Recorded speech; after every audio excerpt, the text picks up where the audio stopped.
ಭಾರತ ಹಾಗೂ ಪಾಕಿಸ್ತಾನದ ನಡುವೆ ಯುದ್ಧದ ಕಾರ್ಮೋಡ ಇದೆ. ಇದರ ಮಧ್ಯೆ ರಷ್ಯಾದ ಅಧ್ಯಕ್ಷರ ಜೊತೆ ಮೋದಿಯ ಮಾತುಕತೆ ಆಗಿದೆ. ಭಾರತ ಮತ್ತು ಪಾಕಿಸ್ತಾನದ ನಡುವೆ ಯುದ್ಧ ನಡೆಯುವಂತ ಎಲ್ಲ ಸಾಧ್ಯತೆ ಕಂಡು ಬರ್ತಾ ಇದೆ. ಪ್ರಧಾನಿ ನರೇಂದ್ರ ಮೋದಿ ಜೊತೆ ರಷ್ಯಾ ಅಧ್ಯಕ್ಷರ ಫೋನ್ ಕಾಲ್ ಇದೆ. ಫೋನಲ್ಲಿ ಮಾತನಾಡಿದ್ದಾರೆ ಇಬ್ಬರು ನಾಯಕರು. ಭಾರತಕ್ಕೆ ಸಂಪೂರ್ಣ ಬೆಂಬಲವನ್ನ ಘೋಷಿಸಿದೆ ರಷ್ಯಾ. ಮೋದಿ ಜೊತೆ ಫೋನ್ ಮೂಲಕ ಸಂಭಾಷಣೆ ಆಗಿದೆ. ಒಂದು ವೇಳೆ ಯುದ್ಧ ಘೋಷಣೆ ಆದರೆ ಬೆಂಬಲವನ್ನು ನೀಡಿ ಅಂತ ಫೋನ್ ಸಂಭಾಷಣೆಯಲ್ಲಿ ಈ ರೀತಿಯ ಮಾತುಕತೆ ಆಗಿದೆ ಅನ್ನೋದು.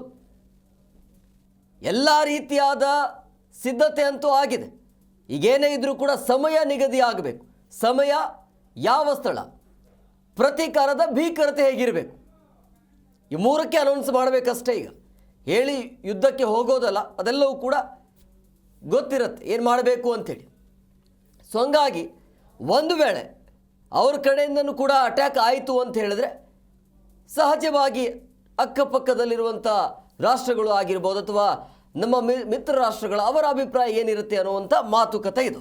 ಸೊ ಭಾರತ ಮತ್ತು ಪಾಕಿಸ್ತಾನದ ನಡುವೆ ಯುದ್ಧದ ಭೀತಿ ಎದುರಾಗ್ತಾ ಇದೆ.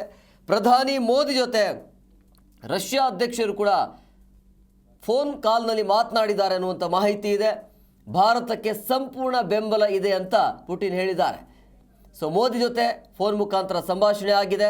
ಒಂದು ವೇಳೆ ಯುದ್ಧ ಆದರೆ ಬೆಂಬಲ ನೀಡಿ ಅಂತೇಳಿ. ಇದು ಈಗಂತಲ್ಲ, ಯಾವಾಗಲೂ ಕೂಡ ರಷ್ಯಾ ಭಾರತದ ಜೊತೆ ಒಂದು ಒಳ್ಳೆಯ ಸಂಬಂಧವನ್ನು ಇಟ್ಕೊಂಡಿದೆ.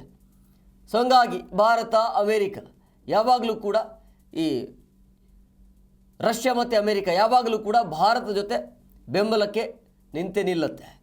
ಅದಕ್ಕೆ ಅಮೇರಿಕ ಕೂಡ ಹೇಳಿಕೆಯನ್ನು ಕೊಟ್ಟಿರುವಂಥದ್ದು. ಈ ರೀತಿಯ ಉಗ್ರರಿರುವಾಗ ಅದನ್ನು ಸದೆಬಡಿಯುವಂಥ ಕೆಲಸ, ಹಕ್ಕು ಭಾರತಕ್ಕೆ ಇದೆ ಅಂಥೇಳಿ ಅಮೇರಿಕದಿಂದಲೂ ಕೂಡ ಸಪೋರ್ಟ್ ಇದೆ.